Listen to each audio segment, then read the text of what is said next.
Hey, Aubrey, how's it going?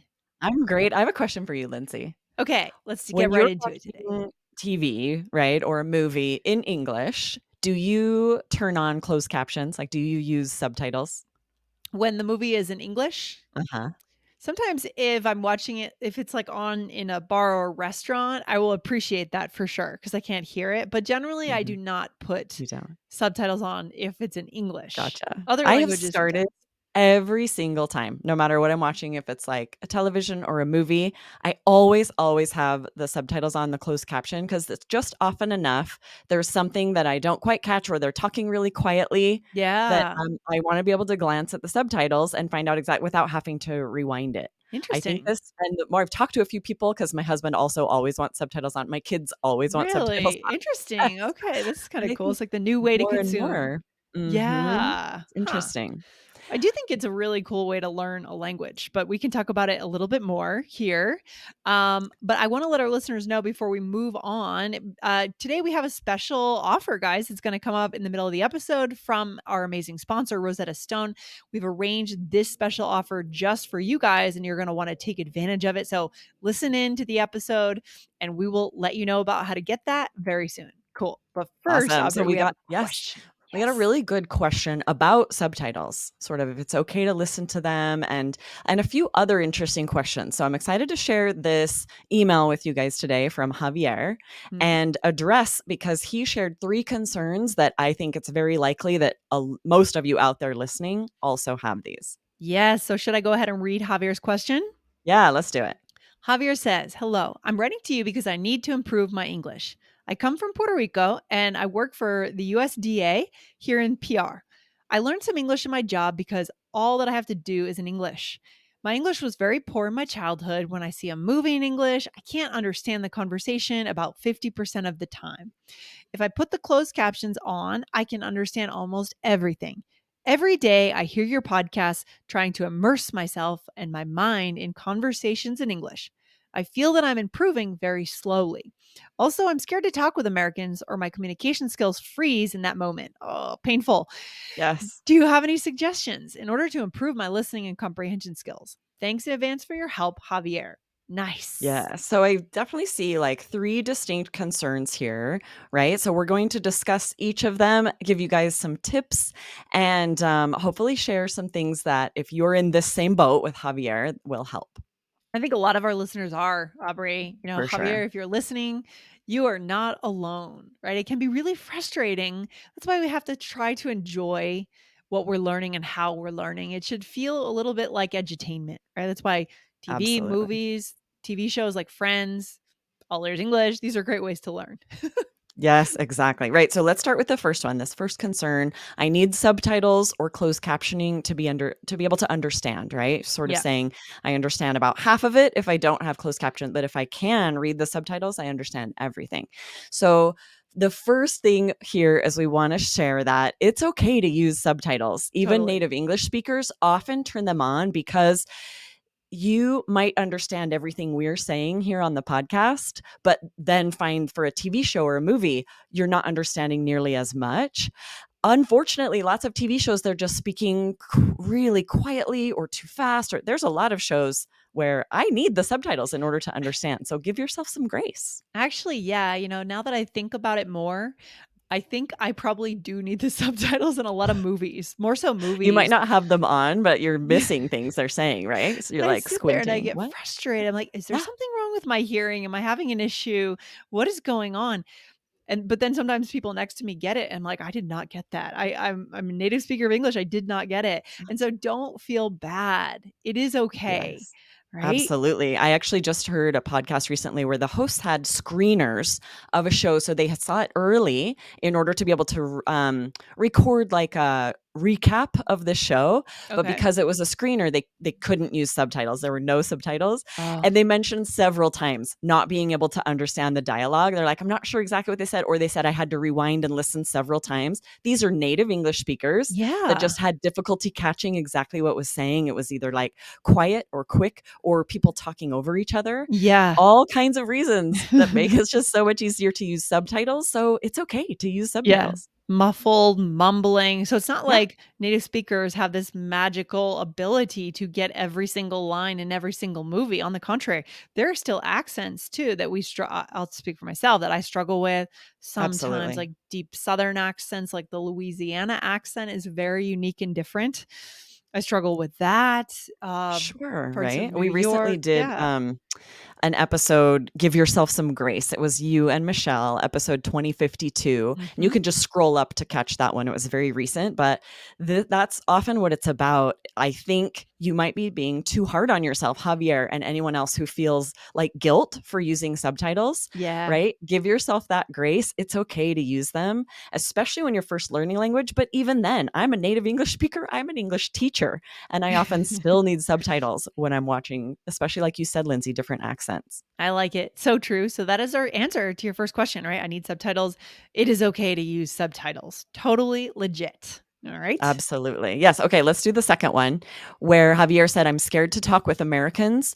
My communication skills freeze in that moment. Mm. Now, the biggest thing here, and we've talked about this a lot on All There's English, I have a tendency to do this as well, learning Spanish and French, that I'll have a tendency to just listen, watch TV, movies, but not force myself to use it. And that's what creates this, right? We don't have enough practice speaking. And so Mm. our skills freeze when we finally get that chance. Totally. I mean, there is a time and place for listening. There's different applied linguistics theories that a lot of listening should happen as a beginner. For example, the way children just consume, they don't speak for 2 or 3 years, right? And then all of a sudden they're producing language. It's incredible. It's such a miracle. I feel like that to me is kind of, we're not the same. Like adults don't learn the same way kids learn, but there is a certain amount of kind of passive listening we should be doing. We're building a foundation, but as adults, we don't have time to wait 2 or 3 years, right? The way kids can.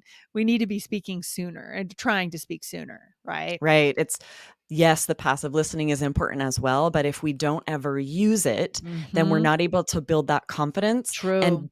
and refine that skill of being able to pull the vocabulary from our brain once we're 100%. actually trying to connect with someone in Oh English. my gosh, that reminds me of the fluency party that we did last month. That was so fun, where we asked students to watch a video and then they had to name a vocabulary word for what they were saying, and then a higher level one and a higher level one. How cool was that?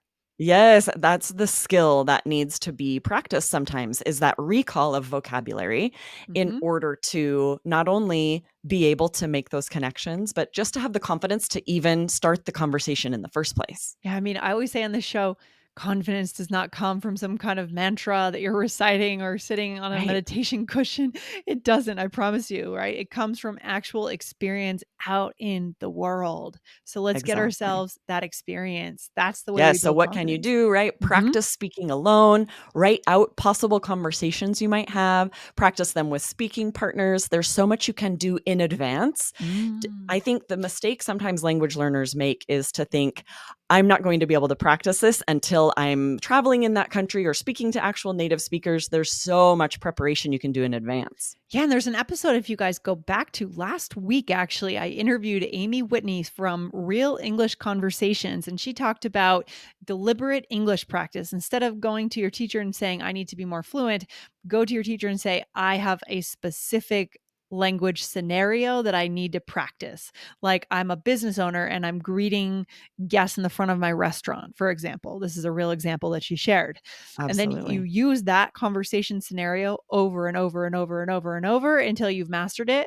That builds real confidence. And this is something Yes. you're probably going to be taking advantage of when you go to Mexico soon. Yeah. Yes, I'm going in 2 weeks, and I'm excited because I've been doing a lot of this, right? I've been Yeah. practicing, I've been learning, practicing speaking, and now I'll be able to use it when we go to Mexico in a couple weeks. It's true. So there's nothing like bringing a language to life when you can really use that language. So you're going to use that Spanish. So cool. Right. What have you Yes, been and doing to prep, by the way? I've Yeah. been using Rosetta Stone. You Yeah. know, we are in partnership with them, and I've been really excited to use the app, use these features. And I do feel more ready than we go to Mexico pretty much every year, but I Yeah. really feel ready this year to have those conversations and connect with the people that I meet there. Yeah, maybe you'll go back and see the same people, but this time you'll have real connections. You'll be able to extend those conversations. Very cool. Yes. What kind of features have you been using on the app itself or on the program? Well, I've been using the phrase book a lot. That is Okay. amazing, has been so helpful. I love it. I'm also getting ready for my trip to Portugal. I mentioned to our listeners before, this is what I need. It sounds amazing. Tell us about this particular feature on Rosetta Stone. Tell us about the phrase Yeah. book. It's really cool. It gives you a chance to hear and then practice saying very common phrases. So it's like Rosetta Stone has created a vocabulary notebook for you with the most useful things that you'll need to say. Okay, so I'm imagining you're getting introductions, dining out, vocabulary, staying in a hotel, shopping, things like that. Yep, That kind of thing. Okay. exactly. All Hmm. that and also, like, time, money, getting around, like, using transportation, and I really Yes. love the way it's all organized, very simply easy to access so that I can learn those really useful phrases that I'm gonna use a ton as Mm. soon as possible. Aubrey, does anyone else in your family speak Spanish, or are you going to be the language person in I Mexico? Is am that the on you? language person. I would love to teach my kids some Spanish, but so far it's just me, but that's kind of fun too It's because kind of fun. right? I'm more valuable. I'm like the That's kind translator, of I'm the one that gets cool. to communicate with everyone, and my kids just look at me like all impressed. It's It's fun. a blessing and a curse, right? It's mostly a blessing. I think it's kind of cool. I You love get it. to sort of dig into your trip a lot more than maybe people you're with. Like I noticed when we were in Egypt, I was really in there, right? I was in Cairo negotiating with those taxi drivers. And, my group was there. They were hanging out and that was cool. They didn't really want to be doing that, but I felt really satisfied when I came back home because I had achieved that task, those little Yes, tasks. right? You were like a part of the culture and actually Yes. building connections with I feel like Yeah. that's such a more worthwhile, It's trip. For pretty me, I would cool. prefer that. It's pretty cool, but if you end up spending, like, $500 on a mask or something when the price should have been 50, then that's the only problem. Right? So anyways, guys, it's been awesome being able to use all these features. Aubrey, I'm so excited you're getting this benefit and, you're able to go on your trip now. We're thankful to be sponsored by Rosetta Stone, and we're excited to share here's the special offer I mentioned at the top of the show. For a limited time, all ears English listeners can get Rosetta Stone's lifetime membership for 40% off. Yeah, so it's so nice to be able to use it whenever you need and have lifetime access to 25 language courses. So that's just $179 for unlimited lifetime access. Yeah, we love the lifetime access. So with this special promotion, you'll be ready to build those connections that we always talk about on this show on your next trip, wherever you're going. Maybe you're traveling to New York City. Again, you've got so many languages to choose from on the program, so you can go anywhere in the world, just like Aubrey is. So redeem your 40% off at rosettastone.com, and I will go ahead and spell it so you guys can type that in to your search bar right now. That is